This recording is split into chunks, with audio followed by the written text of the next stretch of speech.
In Adzogbo we have land. Adzogbo we have land, and that's Ges Adzogbo, and we use that just to tojo, to make the place feel happy. Then after that, the dancers are getting ready. Then Adzogbo comes, and Adzogbo is voice Adzogbo, and Adzogbo comes all the way from Togo, Benin, down to Ghana. So we are going to play Adzogbo bell. What variations are going to play? We are going to play Mabra Rebajita. Okay. We have a lot of variations, and we have to sing the variation. Okay. So don't worry if we start, we stop and sing the variation, and the master drummer will play. Okay. Sing the variation, and the master drummer will play. Thank you very much. You're welcome.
Rebajang, Mara Rebajita, Gidejang, Mara Rebajita, araba madwa araba jita araba taja madwa araba jita araba madwa araba jita araba taja madwa araba jita.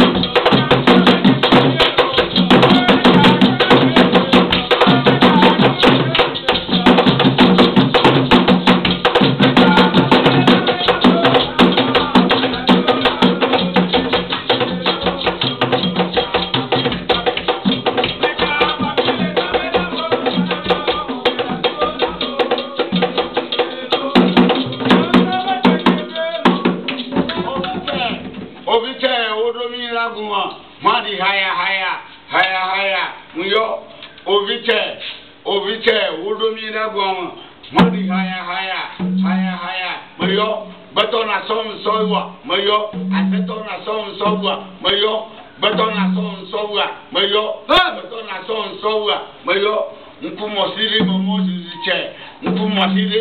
ziche, ovite, udomina guama, madi haya,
Ja.